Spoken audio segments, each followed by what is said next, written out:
Hey there, how's it going? My name is Tom and welcome to episode 3 of my Terraforming Tips and Tricks series, a series where I will cover everything I know about terraforming. In episode 1, we covered grid sizes and measuring. The very basics of terraforming relies on your understanding of the grid and how it works.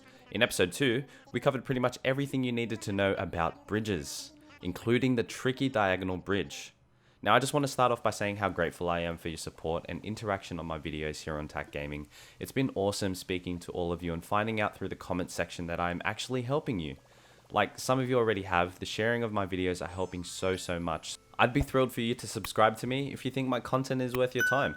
If you're back from previous videos, it's great to know that I will have some long-time viewers that I'll be able to call my day ones. But, yep, make sure you have subscribed too if you haven't already. Now that's out of the way, let's get straight into episode 3 where I'm going to cover everything you need to know about inclines in Animal Crossing New Horizons on the Nintendo Switch. Right, let's get to it. I've decided to do this video in a little bit more structured approach, but just as informative, so let me know what you think of this style of video compared to episode 2, alright? Here are 3 main things that you need to know about inclines before we get into the design series. Remember, these episodes are all about building blocks that will slowly help you understand my more complicated builds later in the channel. Tip number 1, incline dimensions. The grid sizes of inclines measures out to be 4 by 2. That is 4 tiles long in an upward direction and 2 tiles wide. Now this is why you needed to watch episode 2. Remember anchor points from the bridge video? Well, inclines have one too. Their anchor point is the last 2 grid spaces that anchor onto the cliff edge. To validate these points or to make sure that they are buildable, simply ensure that there is sufficient space behind you and that you have at least 2 tiles worth of landmass from the anchor point to attach to. Tip number 2, positioning. Here is the big difference. Inclines, unlike bridges, cannot go diagonally. I've tried every possible position and layout to try to get it to work. During my testing, I've also proven that cliff edges cannot be cornered off.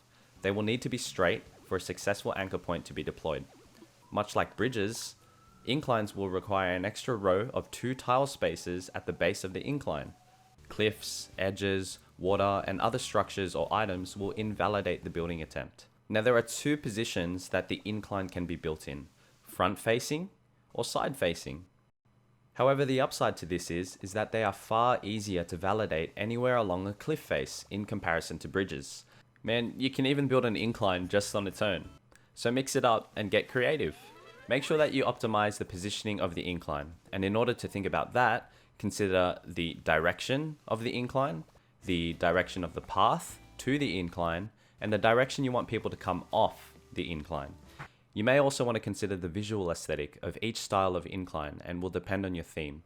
Now remember, you can always imagine how it will look first before committing to building it. Which leads me into tip number 3. Cancellations, exchanges, refunds, and demolition. I totally forgot to tell you guys about this in the bridge episode, but I hope I'm not too late in saving some of your bells for you. Have you made a mistake or had second thoughts on construction placement or structure style? Well, don't worry, because as money hungry as Tom Nook is, he is quote unquote happy to give your bells back and give you a refund for your structure. Now, if you speak to Tom Nook back at Resident Services after deploying that guy to build the structure, you can pretty much suggest to him that you'll no longer want to proceed with the build. Now, there are 2 things to this. The first thing is if you have not deployed your kit yet, you can simply return it back to Tom Nook and reinitiate another construction. You can simply restart the building request and select a new style or a different structure altogether. Secondly, if you fully committed and plotted down, again, Lloyd and his building fence, you can still cancel a construction, but you will forfeit any current donations to the build, so please be careful. On top of this, Tom Nook states that it will take a full day for the plan structure to be taken down. Wait, what? Wait a second. A full day? I swear I built an incline at 4:57 AM, and Tom had it ready in 3 minutes?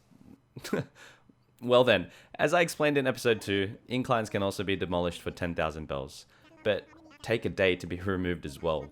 If you reach the max limit of inclines, which is 8, just like bridges, or simply want to remove the incline to change it or move it, demolishing it is your only option.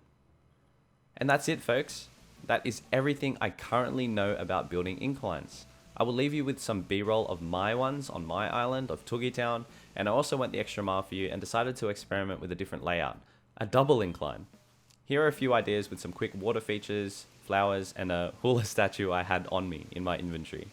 I can't wait to get to the more advanced stuff like terraforming layers, good design practice, and various experiments that I can share with you. But until then, consider watching some of my other Animal Crossing videos if you haven't already here on TAC Gaming. This one is a full tour of my island. P.S. There's some giveaways. So that wraps up episode 3 of my terraforming tips and tricks series. I really hope that I managed to help you out in some way, shape or form. Now it would be awesome if you could return the favor and help me out too. I would love to grow this channel, but I can't do it alone. I need you. If you could like this video and subscribe if you haven't already, that would be amazing. But what would help me a ton is to share the video so I can expand my reach to people I don't know yet. Come on, I know you can vouch for me and my content. And that's it. It's me signing out. Look forward to episode 4 where I'm covering absolutely everything I have learnt about paths. This one's going to be big. So thank you so much for taking your time to watch my video again. I hope to see you in the next one, and until then, continue to enjoy your island life.